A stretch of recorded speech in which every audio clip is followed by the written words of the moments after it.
What's up guys, welcome back to Jurassic World Alive, and today we're going to analyze the 3.15 patch notes. The main update of this is the increased player level cap. This is much better than most people give it credit because just getting it increased to 35 means even more coins. You can get even more coins from supply drops and even more DNA from darting. So this helps a lot. When I say a lot, it helps a lot. While grinding, it will help you spend less time with the game because you don't have to spend more time going outside and darting a lot of creatures because now, almost most creatures are in the map. Some are like pass exclusive, battle exclusive, strike exclusive, and island exclusive, but there's a lot of creatures that are now in the map. Uh, since I don't know when, since I came back, a lot of things have changed. Albertosaurus being on the map was the one thing which shocked me a lot because Albert was one of those event exclusive creatures. But I don't want to go on that side tangent. I just want to say this is very good update, and even more to make this an even better update. Ludia is giving out free incubators. I'm gonna put it on screen for which levels get which incubator, but free unique incubators, they never do that. Like they never give out free unique incubators to the community. Level 20 players are getting 2 free unique incubators. Not 1, 2. This is not the Ludia I know. The Ludia I know would never do anything for the community. They would sell their community for profit. They would sell our soul for $1 if they had the choice. But this looks like there has been a change in the upper management. They would never approve of any of this, but we're here. It's good to see Ludia changing and helping out the community a lot. We've been seeing an increase of community events, which I love to see.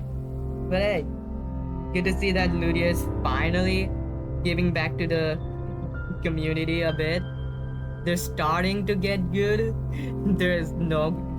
We won't have to start to breathe in copious amount of copium just to pray that Ludia would get good, but now they're turning a new leaf. But I know why you guys are here. Titanotarchus. It's good to see Carnotarchus finally get some love after so many years.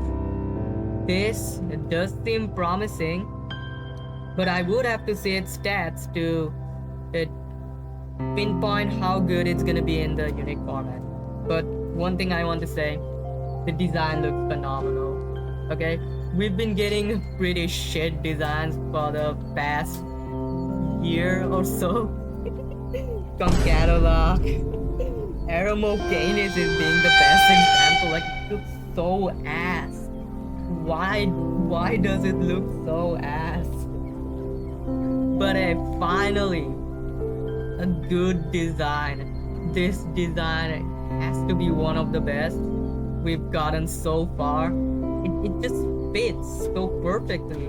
But Titanotarchus is not gonna be the only new creature coming in this update. We're gonna have even more creatures come over the weeks, just like last update. Luda's been doing this for a while.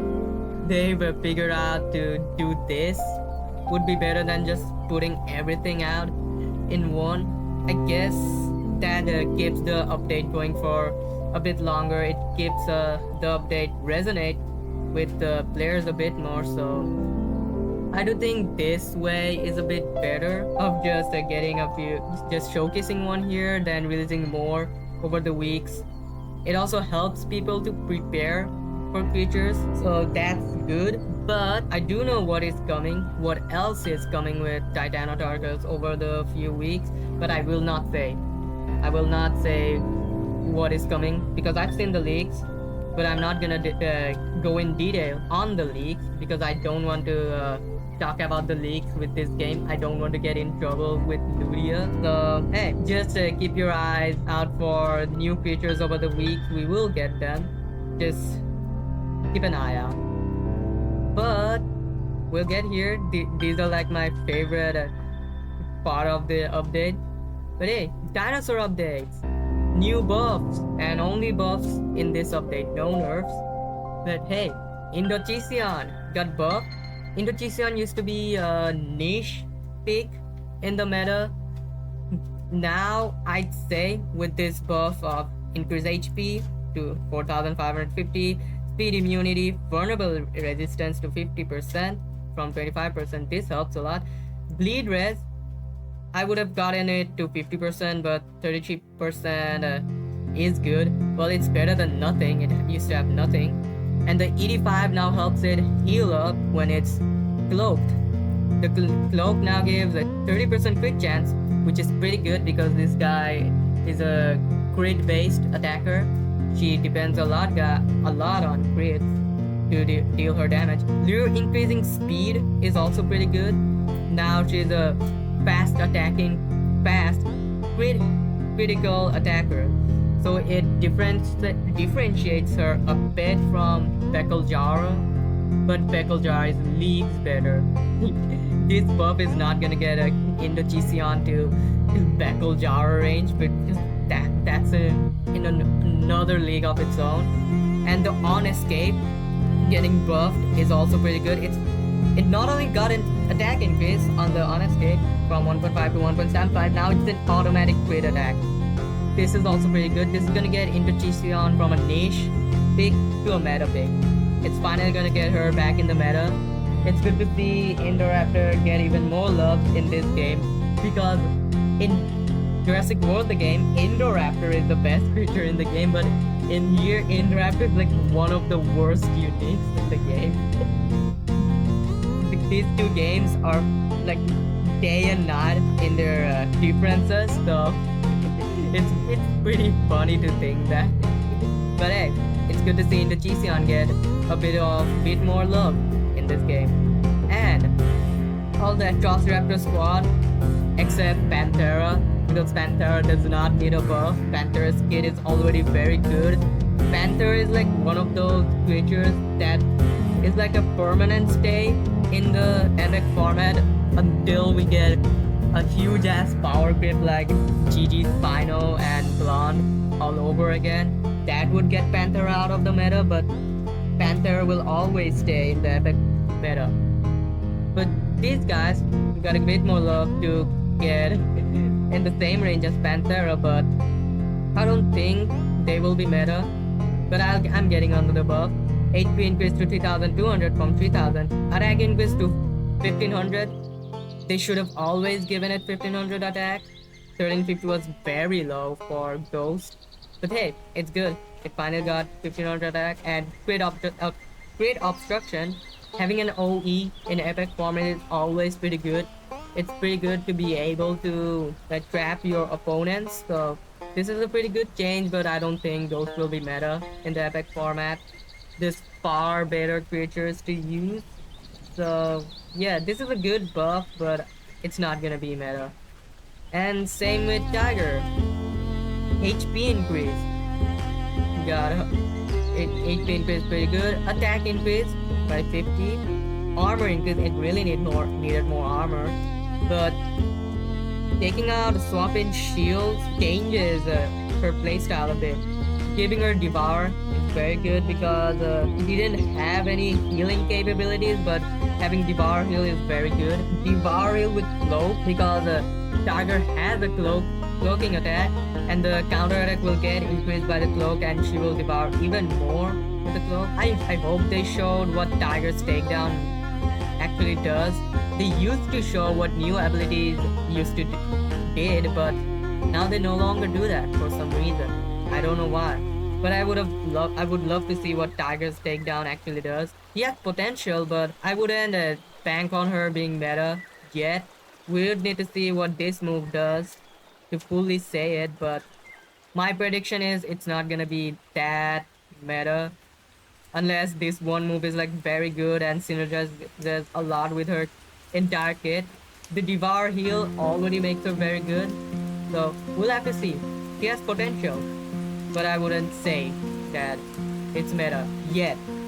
We need to see how good she does on practice. And Red also got buffed. 150 more attack, 150 attack and HP. Speed increase, it was pretty good because she was pretty slow for a raptor. And instant cunning strike. Now this.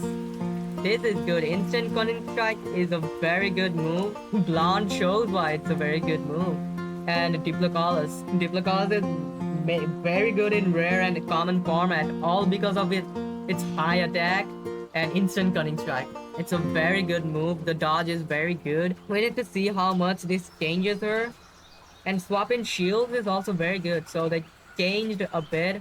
They changed Tiger's playstyle a bit and Red's playstyle a bit. We would need to see this in practice.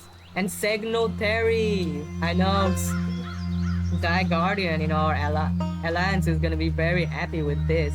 He loves Theory. It's a minor change, but the damage increase and nullification is very good. This is very good. Well, I'm gonna delve onto the leaks a bit. Well, everybody knows this at this point. So, Theory is getting a Apex with Cephalosaurus, the brunette legendary. So, a lot of people are going for Arcturus, the bear. I've seen one DN just spam request the bear. He wants the Cephalosaurus. I don't know what it's called. I forgot what it's called, but he wants that Apex. So it's good to see Theory get some love. She's getting even more love with her Apex, but I don't know how good that is. We'll need to see when it releases. And friendly battles. God, I waited years for them to fix friendly battles. Like, it's a pretty simple, but why did it take them this long?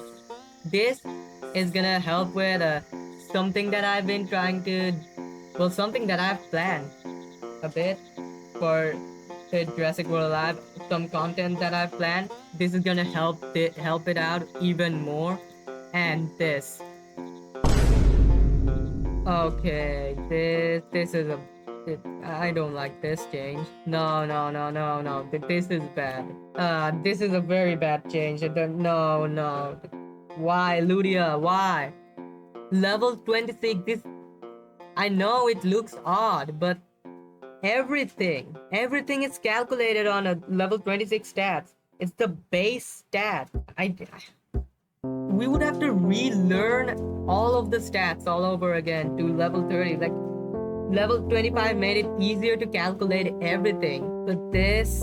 Yeah, I'm not a fan of this change. Not gonna lie, I'm not a big fan of this. But hey, this is also another change. Yeah, this is a change. Why did I say this is another change? What the fuck is wrong with me? Oh, it only took them years to implement this. For context, this talks about alert abilities like the counter attacks and on escape. So their alert state used to not trigger until the next turn happened and your HP determined that, but now it will happen on the fly. So it's good to see how this will change the tide of the match. To see the counter attacks change on the fly instead of next turn is gonna be pretty interesting. Although E5 is not changed by this, it has its own timing rules. And Brawl, okay. Oh god, no. September? Seriously? Next month? I was waiting for Brawl. I thought it would be this month, but I guess we have to wait. Bug fixes. Finally. Okay, I'll try camera angles. Oh yeah, this was a pretty bad glitch. Like, it used to confuse me a lot. Why was my thread and state not showing? It did. Thread and state, it was a bit confusing. But then I knew it was a glitch, so I just stopped looking at that and started calculating on my own. But this is good. This is good because this did affect a bunch of people. It confused a lot of players. It also confused me in the first half. And finally, no more stupid bullshit matchmaking time expired. This this is good. And yeah, this also used to be a bit of a glitch. If you had one kill tractors, they would still show 3 kills after you completed it. So yeah, seriously, this glitch has been in the game since you've introduced battle passes. this also has been in the game since raids were in. Okay, so we now know there are some glitches that Ludia will never fix. This is one of them. The alliance glitch, the like request still staying. They would never fix this. They would always put it out as known issues. They would always say they're trying to fix it, but they would never fix it. But hey, overall, this is a banger update. This is a banger update. We used to pray for times like this.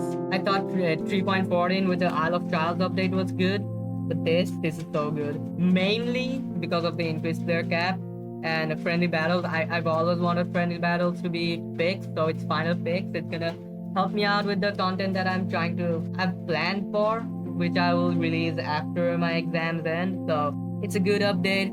I'd say it is good out of 10. This is good out of 10. Ludia's finally giving more to the community. Not gonna lie, I'm a bit bummed out that Indochithion got buffed instead of the raid apexes, because they've been relegated to nothing for so long. It's been years since they've been good. Like, seriously, Mortem Rex needs a buff more than Indochithion. At least Indochithion was a niche pick. Mortem is like out of the meta. It's worse than a lot of meta uniques. We don't even need to talk about uniques. It's worse than meta legendaries. It's that bad. Backloaded is better, but Backloaded is a way too good of a legendary. It's like even it's a top pick, even in unique format, which is pretty funny that Ludia managed to do that. But it's Ludia. They would never make anything balanced. But hey, finally, good update. I know I normally don't do like patch note stuff, even though I always wanted to do patch notes. So hopefully in the future I will be able to do more of this. I know it might be a bit choppy. On first, it's my first time doing something like this. I don't normally do anything like this. But hey, if you guys have any improvements I could do, leave it down in the comments. And if you're hyped about the update, also comment down for which creatures you guys are hyped about. Just don't discuss the leaks in the comments, okay? I don't want any discussion on the leaks in the comments. If you want to discuss leaks, discuss privately in Discord, in your own servers, private servers. Just don't publicly disclose them. So that's all for today, and I'll see you guys next time. Goodbye!